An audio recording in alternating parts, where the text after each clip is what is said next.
And we're back for our Let's Play of Obduction. Last time we had a good old time exploring Farley's House of Lore. And now we gotta get back to exploring. As you do. Speaking of, there's one spot I haven't really checked out yet.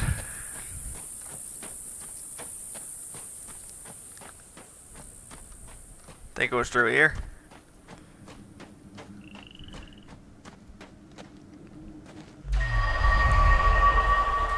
Well, it was close to here.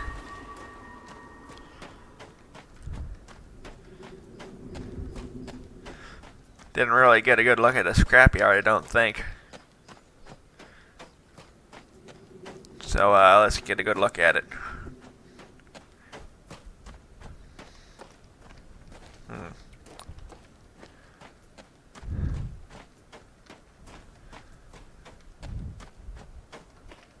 Heck's this?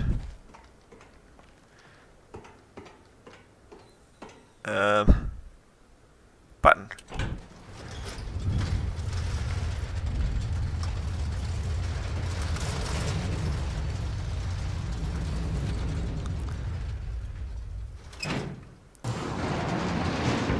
Well, okay then.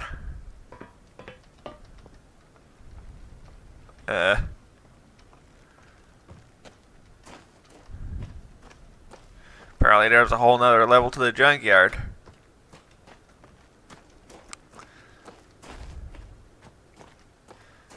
What was that humming?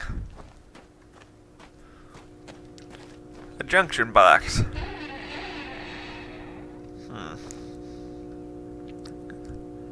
This apparently powers the sphere, CW's place, Farley's place, the tower, whatever the tower is, that Buckway Road, and something about caves. And this one, once we turn it on, powers the garage and downtown. Okay. I take it this is the garage. What the heck? What the heck? Wait, they got Mola Cola? F off, hot damn.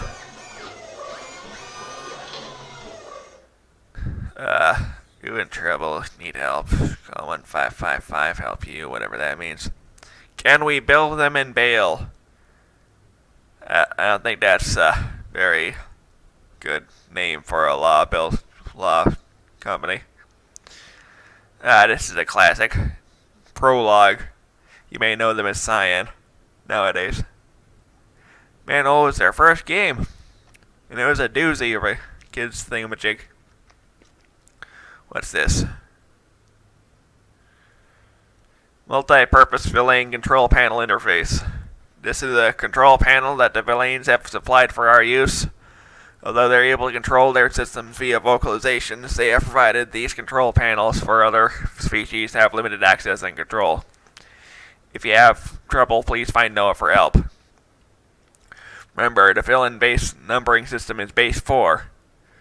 Oh, okay, so like, we're base 10, which is like, we go from 1 to 9, then the 10th digit we, move to the left decimal place, and then 1, 0. Then it's 1, 9, jump to 2, 0, so on and so forth until we get 1, 0, 0. This one is like 1, 2, 3, 1, 0, 11, 12, 13, 2, 0, so on and so forth. Cool. Drag from one blob to another to form the villain digits. Drag between blobs to disconnect. Standard panel is 5 digits, but single digit ones are also used. Use only the first digit to simulate a 1-digit panel, 0 to 3. All panels will autocorrect for invalid entries. Okay. Well, let's test it out. First off, 1. That's a villain 1. Okay. What's 2? C. Okay, what's 3? Y, of course. Now here's the big one. What happens when we jump a decimal? Decimal. Okay. Okay, apparently we go upwards instead of to the left, because like we were doing it into the center, so yeah. Question is, what are the other places? Put a 1 here, see what happens.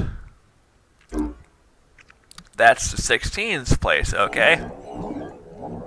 And this would be 64's, which, if I'm doing my math correctly, this should be 256's. Yep. Okay, good. Hold up. Hold up, hold up, hold up.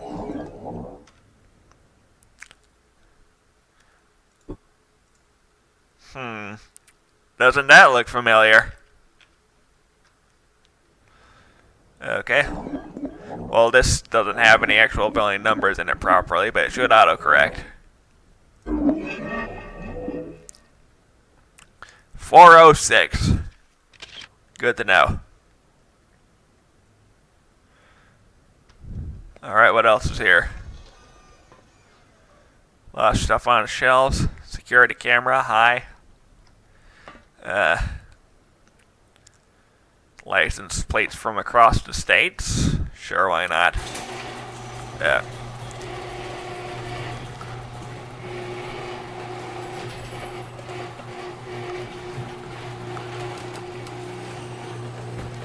Yeah, I think we're done here for now.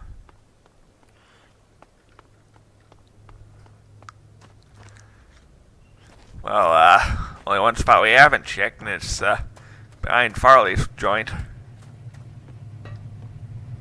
Come on. Oh, wait, that's not a ramp.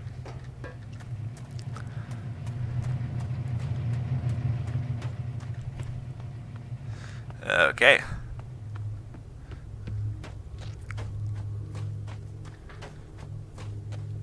Back here.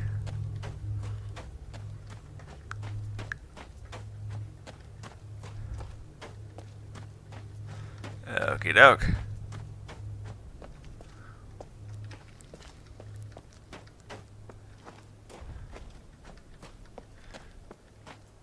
Away we go.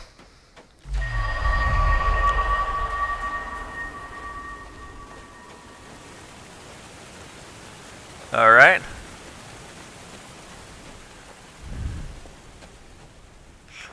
Apparently, if we spin the bridge back around, we can spin the wall back around. We can use it as a secondary bridge. Good to know for later. But through here is where you want to be. Cause that's the spot that was circled in that whiteboard thing. Wait. Yet another sphere. With a knick-knack in it. This one of those seed flopper devices? Seems to be. Question is, where does it swap to?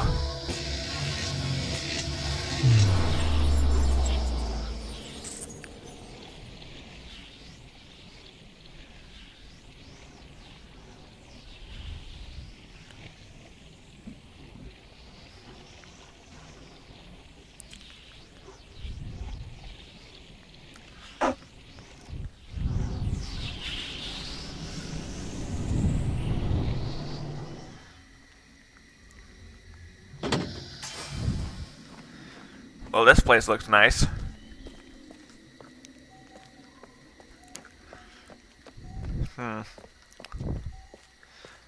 And that's probably locked. I don't even see a keyhole on this thing. Well, that was a short-lived adventure. Back to the track.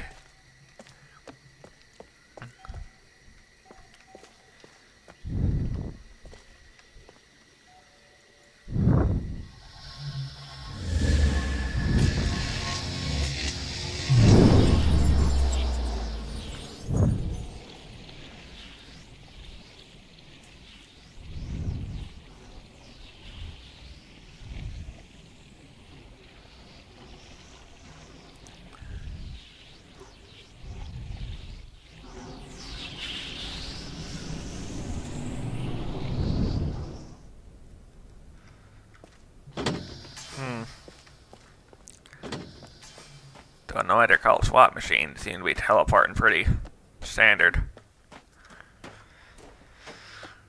Although that sphere did fit nicely into where it was. I don't know.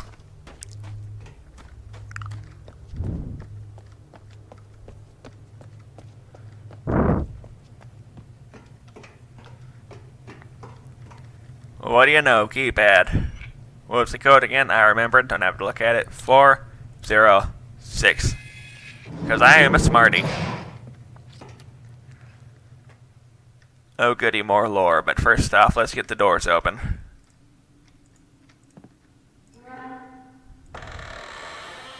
Okay.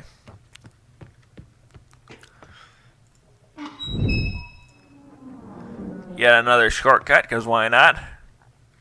Josef for mayor. Presumably this is the mayor's office. List of mayors right here. Okay.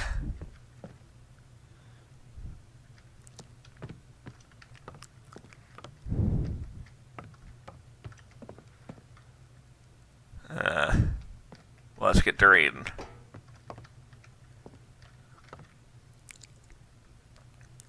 Mr. Mayor, at your behest, here is information pertaining to the bleeder, its history, and some of the engineering behind it. The bleeder project was designed and built at the request of Mayor Sims to collect and dissipate the ever-increasing power in the entire ecosystem. Mayor Sims was reluctant to allow the system to come to fruition as he and others had become suspicious of Mayor Frawley's death. He believed that without knowing more precisely what would happen in the cell wall at fruition, it was still advised to allow it to possibly open, thus allowing what might be outside in and what might be inside out. Wait. The Mofang were the first people Unref were in contact with, so presumably they're the ones they swapped with. And, wait, they are afraid of the Mofangs, of suspicious death, okay. Good to know. The system has the capacity to throttle all 4 connected worlds. The idea, as you're well aware, is to suppress the ecosystem power and thus inhibit full maturity of the trees. It was postulated, and since it became apparent, that this suppression will keep whatever unknown maturity process from happening, and grant us direct control over tree fruition. Okay. The rate of dissipation is sensed and regulated automatically. The power is collected through Villain engineered extruded cables that attach directly to the dome membrane. When the maximum power level is exceeded, the dissipation phase is triggered, creating an electrical charge followed by a discharge into the water. Through electrolysis, an amount of hydrogen and oxygen is generated. We capture some of these elements for our own use, but the great majority is released into our atmosphere. This gassing might be a cause for concern were it not for the ecosystem's ability to filter and maintain our atmosphere at near ideal levels. Excess HNO content and pressure generated by the process is rebalanced quickly by the membrane. And as you know, we discourage swimming when the bleeder is operational. Regards, CW. Well, there better not be people swimming there. If it's electrically powered, come on now.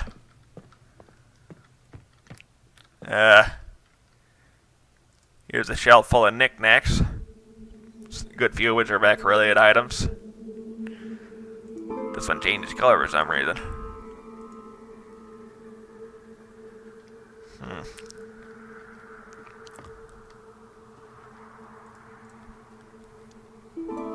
Another warning note. For such and such, may all your doors stay open by Mr. Such and such. Compass.